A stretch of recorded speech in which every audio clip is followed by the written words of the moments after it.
প্রিয় শিক্ষার্থীরা আসসালামু আলাইকুম।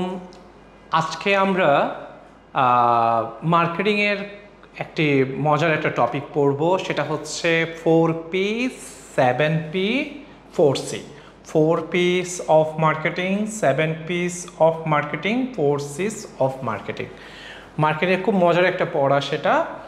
প্রথমে 4Ps of marketing. 4Ps of marketing কি? 4Ps অফ মার্কেটিং হচ্ছে ম্যানেজমেন্টের যেভাবে এলিমেন্টস ছিল, যে ম্যান, মেশিন, ম্যাটেরিয়ালস, মানি, মেথড, মার্কেট, 6M, অর্থাৎ ম্যানেজমেন্টের এলিমেন্টসগুলোকে 6M নামে আখ্যায়িত করা হয়েছিল। ঠিক তো মার্কেটিংও সেভাবে যে এলিমেন্টসগুলো আছে সেই এলিমেন্টসগুলোকে 4 ভাগে ভাগ করা হয়েছে, এবং এই 4 ভাগে ভাগ করেছে ইজিরো ম্যাকার্থি 1960 সালে।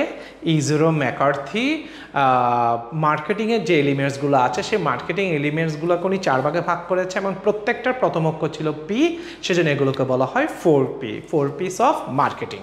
সো 4Ps অফ মার্কেটিংয়ের মধ্যে প্রথমে হচ্ছে প্রোডাক্ট, প্রাইস, প্লেস, প্রমোশন। তাহলে আমরা কি কি পাইলাম? Product, price, place, promotion. তাহলে প্রোডাক্ট, প্রাইস, প্লেস, প্রমোশন এগুলোকে আবার ম্যাকার্থিস 4Pও বলা হয়। ম্যাকার্থিস 4P, যেহেতু এই এলিমেন্টগুলো কে দিয়েছে? ম্যাকার্থি দিয়েছে। কত সালে দিয়েছে? 1960 সালে। এরপর আমরা পড়ব 7Ps of marketing. 7Ps of marketing যেটা, সেটা হচ্ছে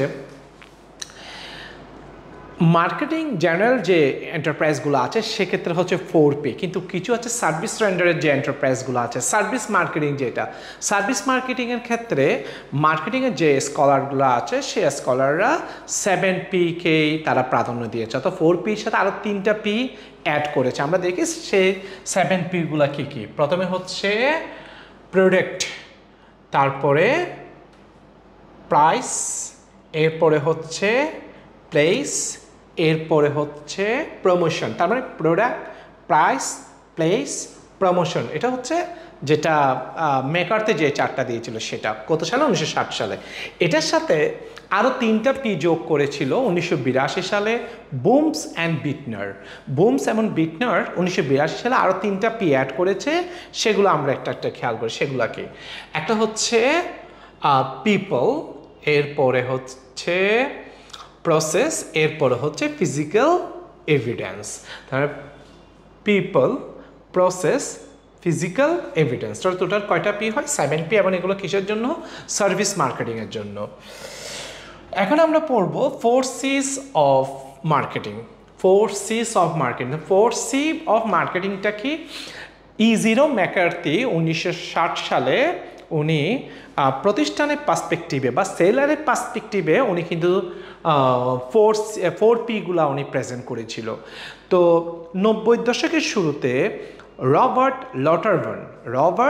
লটারবার্ন 4C মার্কেটিং এলিমেন্টগুলোকে উনি কাস্টমারের পার্সপেক্টিভে চিন্তা করছে। কাস্টমারের পার্সপেক্টিভে উনি এগুলাকে 4C হিসেবে আখ্যায়িত করেছে রবার্ট লটারবার্ন। সেগুলো কি? Customer, cost, communication, convenience. Customer, cost, convenience এবং কি কমিউনিকেশন। ওকে, এগুলো কাস্টমারের পার্সপেক্টিভে।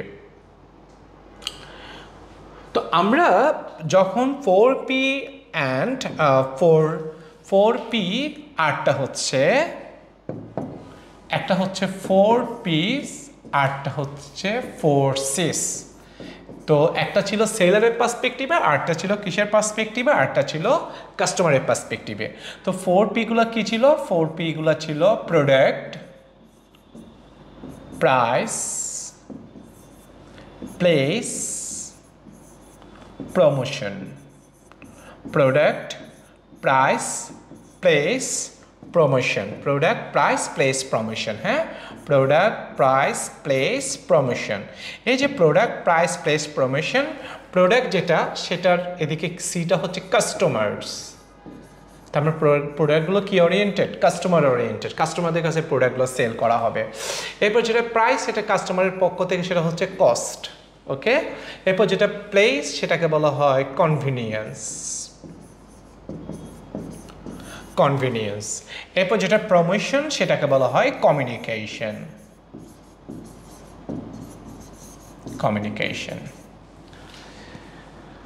ভালো থাকবা সবাই। আল্লাহ হাফেজ। আসসালামু আলাইকুম।